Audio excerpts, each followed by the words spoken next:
Hello everyone, it is Luna and today I am doing another tea time reading. This time we're going to be looking at Gothic Lolita Beauty, an article off of the EGL Livejournal.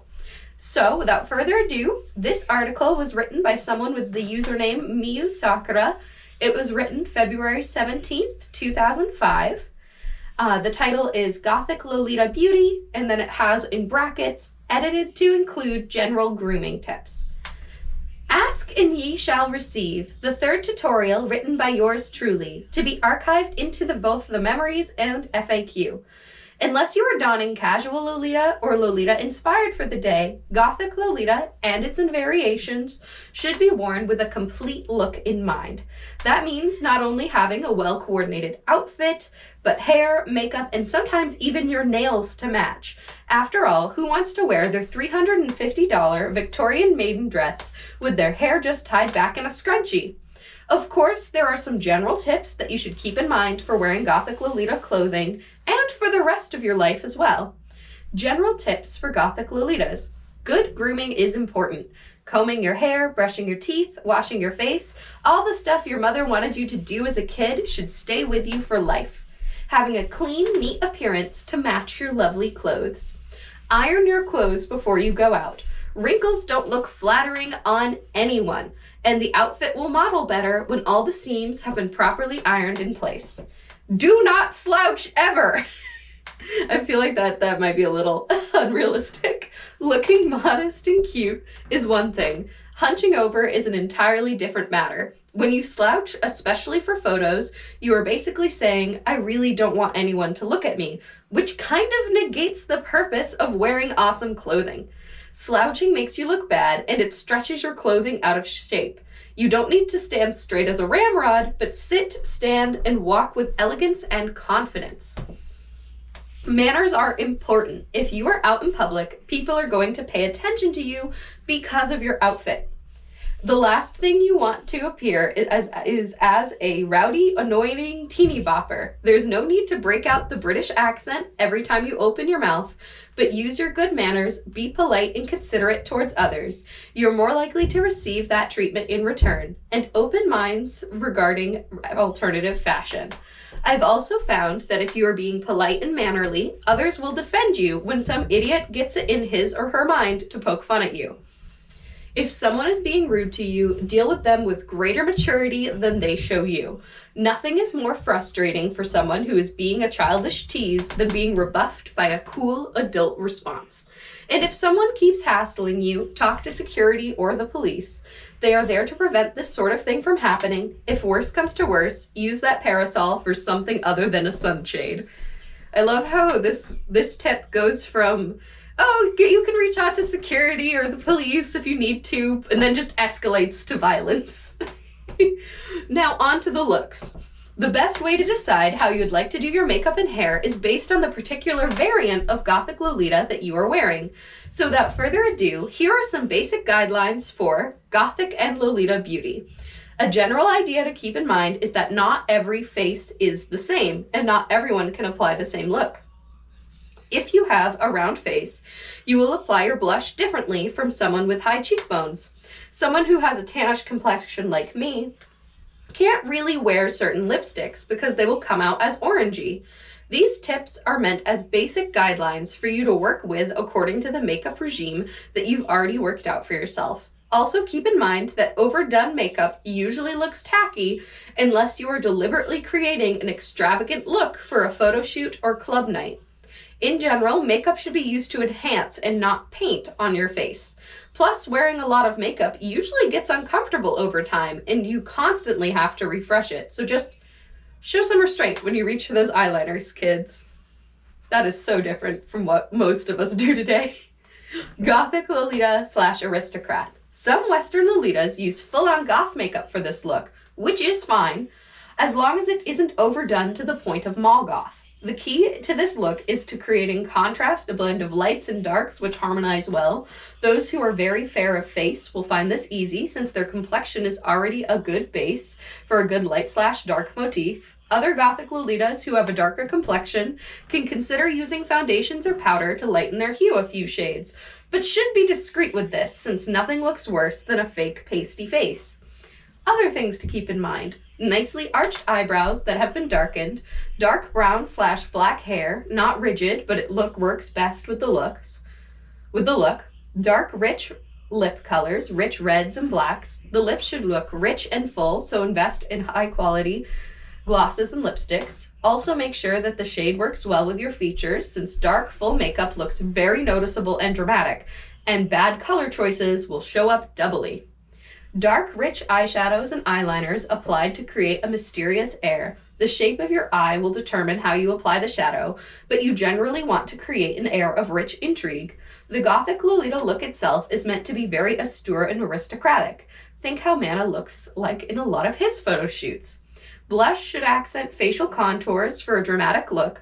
False eyelashes are often used. Nail polish should match the lip color. Some of the Gothic Lolita Bibles show very elaborate nail designs, including silver accents on black and dangling charms. This is up to the discretion of the individual. Just make sure that you use good taste.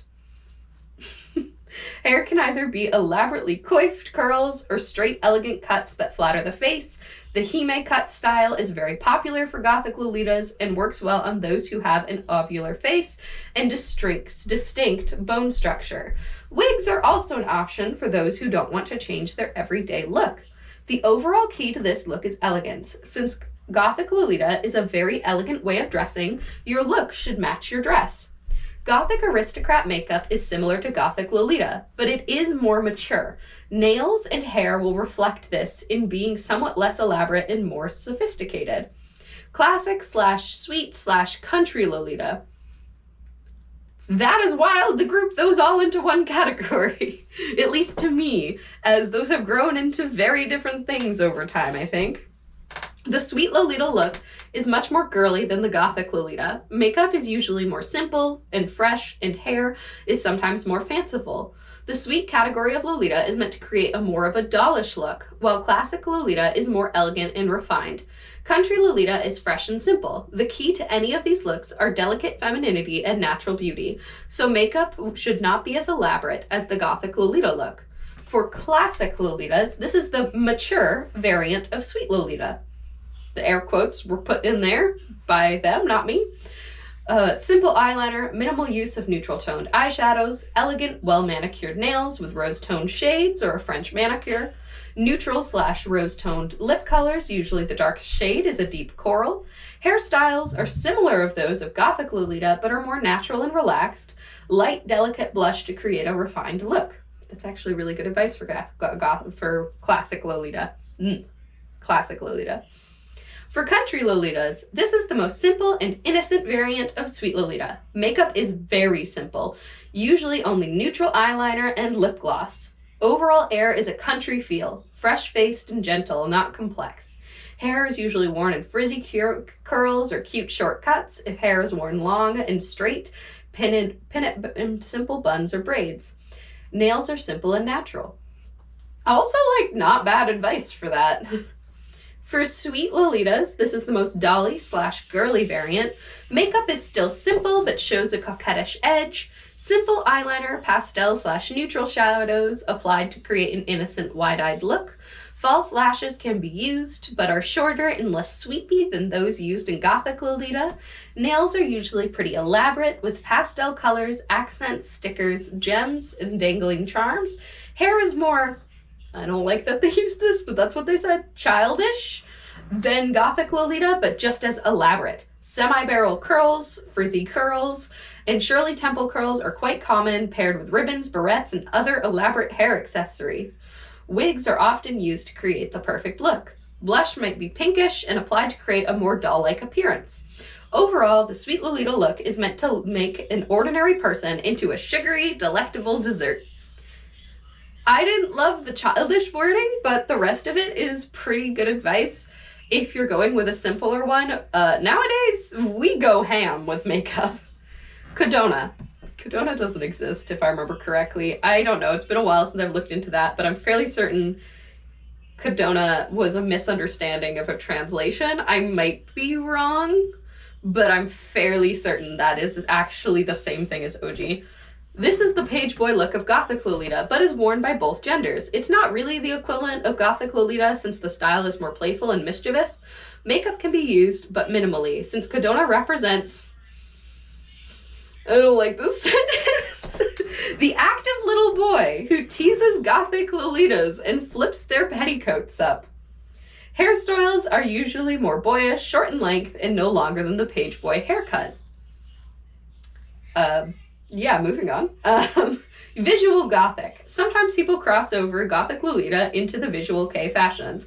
Because Visual K is highly visual, the variants of this are too many and complex. In other words, you can get tips on this in communities which are dedicated to Visual K. Other good resources for Gothic Lolita beauty tips.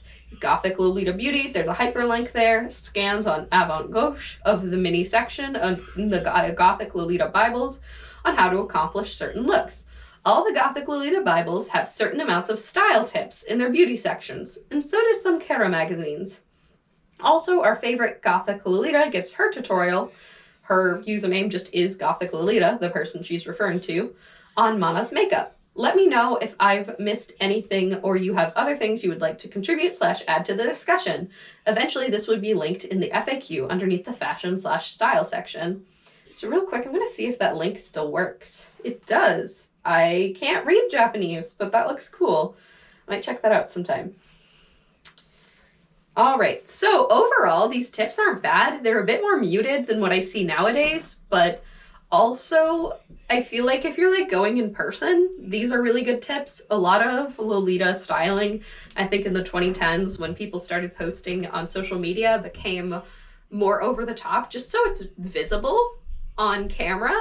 For example, like I have very thick eyeliner on. This looks really cute. It looks amazing on camera. In person, it might look a little much. It definitely seems the more I read this, there was a lot less of a concern of like what other people like outside of the community would think about the community, because there are just certain phrasings and things we would just never say now, like flipping. No one would don't ever like joke about flipping people's petticoats up. Clearly it was a joke and like in good fun, but that is wild to me. But otherwise, I think the tips were actually pretty good. So thank you guys so much for watching. I'll link it below since it's still live. I hope you guys have a great day. Remember to eat good food, drink some water, and get some rest. Luna, out.